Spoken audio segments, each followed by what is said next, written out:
al prójimo. Queridos hermanos, uno de los males que azota nuestra diaria convivencia es el individualismo, actitud que no está exenta de egoísmo. Esto afecta las relaciones interpersonales a todos niveles: laboral, familiar, político, económico, matrimonial, eclesial, deportivo, y se manifiesta en algunos de estos sentidos o en alguno de estos grupos en una forma más marcada y en otras menos. Por eso, cuando Cristo vino al mundo, nos hizo ver que el verdadero amor es anteponer a los demás a uno mismo. Esto es lo que significa negarse a sí mismo. Es lo que hizo el samaritano con aquel hombre asaltado y es lo que quedó demostrado en la cruz. Lo que pasa es que cuando se habla de esto, en teoría, es muy fácil expresar palabras que suenen arrojadas y hasta heroicas sobre el trabajo en favor de los demás. Pero una cosa es decirlo y otra cosa muy distinta es hacerlo. ¿Cuántos políticos a través de la historia, y no solamente de nuestro país, cuántos de ellos, cuántos gobernantes han dicho que trabajan por el pueblo y para el pueblo, pero no definen pueblo? Y esta palabra queda sujeta a toda clase de interpretaciones, por demás disímbolas y convenencieras. Así que para dar una orientación al significado de amar al prójimo, lo más apegado al mensaje evangélico, lo más apegado a la verdad, conviene asomarse a lo que dice el apóstol San Pablo en la carta a los romanos. Escuchemos.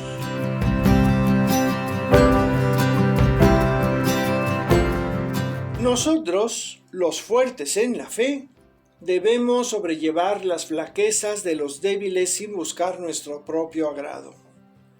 Procure cada uno agradar a su prójimo buscando su bien y su edificación, porque tampoco Cristo buscó su propio agrado, sino, como dice la Escritura, los insultos de los que te insultaban cayeron sobre mí. Esto que acabamos de escuchar es aplicable no solo a los fuertes en la fe. El sentido común puesto en nosotros por Dios, no vaya usted a creer que así nacimos por casualidad, nos dice que el mejor preparado debe proteger al que está menos preparado. El adulto debe sobrellevar al niño y al adolescente. El rico debe sobrellevar al necesitado, el sabio al ignorante, el diestro al aprendiz.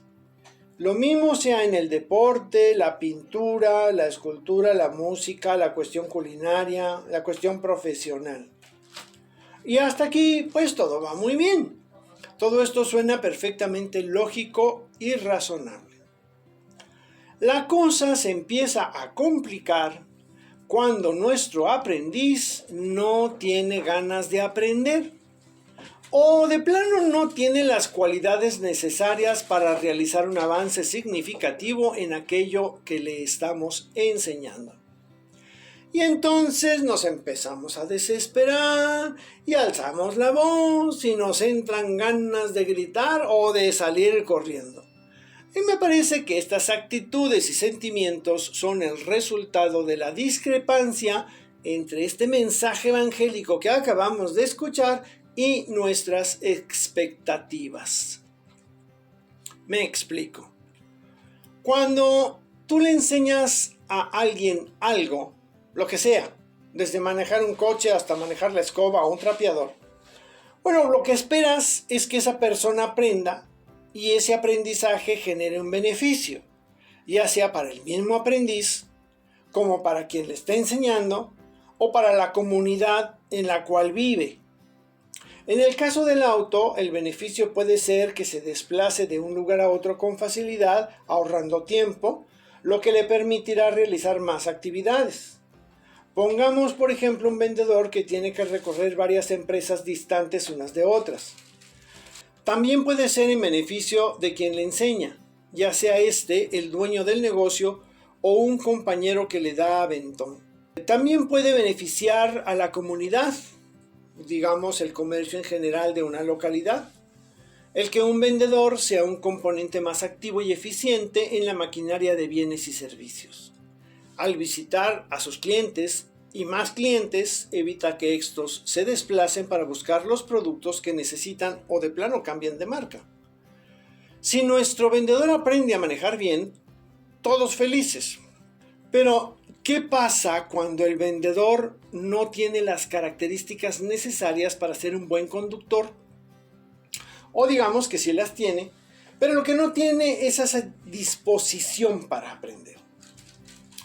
El mundo simplemente lo hace a un lado, lo elimina y se olvida de él. Lo tachamos de la lista. Pero ¿qué nos dice San Pablo? Que nosotros, los haces del volante, debemos sobrellevar las debilidades de quien no es como nosotros, de quien no maneja como nosotros, de quienes no tienen las habilidades que tenemos nosotros. ¿Sí? Ahora vamos a dejar en paz a nuestro vendedor, sentadito, tranquilo, y subámonos a nuestro vehículo y preguntémonos cada quien: ¿qué hago cuando se me atraviesa otro vehículo en mi camino? ¿Claxonazos? ¿Insultos? ¿Miradas de pistola? ¿Me dejo ir encima del otro para asustarlo como que le voy a chocar y freno en el último momento? ¿Señas obscenas? ¿Verdad? ¿Qué pasa cuando vamos todos pasando una laguna causada por la lluvia y pasa un vehículo grande haciendo olas, tantas que nos moja el motor de modo que nos deja varados en pleno charquísimo? ¿Cómo reacciono ante quien se pasa un semáforo y me choca, dejándome sin vehículo por 2 o 3 semanas? Y ante quien se avienta a pasar en un doble alto cuando no le corresponde. ¿O qué hago cuando en una calle de 2 carriles va el vehículo de adelante tranquilamente ocupando los 2 carriles, obstruyendo el paso y además va a vuelta de rueda? ¿O con aquellos que se estacionan en doble o hasta en triple fila? ¿O los que suben y bajan pasaje deteniendo el tráfico? ¿O los que te ganan el estacionamiento metiéndose en sentido contrario para llegar primero al lugar vacío? Es obvio que los conductores de estos casos no son tan diestros como deberían, o simplemente no tienen la disposición de hacer bien las cosas y no les importa de qué manera puedan afectar o no afectar a otros. Es más, no les pasa por la mente que pudieran ser en algún momento dado de la vida un estorbo. Pero nosotros, los diestros del volante, que sí tomamos en cuenta todas estas cosas, con tal de hacer el tráfico más fluido y menos estresante, somos los que debemos sobrellevar a los otros, sin buscar nuestro propio agrado. ¿Qué significa esto? Bueno, esto significa que debemos ser pacientes y evitar toda reacción negativa para con esos conductores débiles. No quiere decir que no sea incorrecta la forma de cómo manejan, ni tampoco quiere decir que no sean corregidos, si se trata sobre todo de personas conocidas. Se trata de no corregir para que hagan las cosas como a mí me gustan o porque a mí me conviene, sino porque lo que estoy buscando es edificar al que tiene fallas en cómo maneja. No busco mi beneficio, sino su mejoramiento. Ahora, que su mejoramiento traiga como consecuencia mi beneficio, bueno, eso es otra cosa. Pero ¿qué es lo que busco? Y esto, fíjense que tiene mucha importancia porque delimita la manera en cómo yo corrijo. Podría parecer que buscar su beneficio o mi beneficio es lo mismo, pero en realidad no lo es. Para lograr mi objetivo, y aquí la diferencia de lo que les mencionaba, pues puede ser de una manera autoritaria, prepotente, o puede ser en forma así muy rollera, ¿no? Muy labioso, pero en realidad no me preocupa el bien común.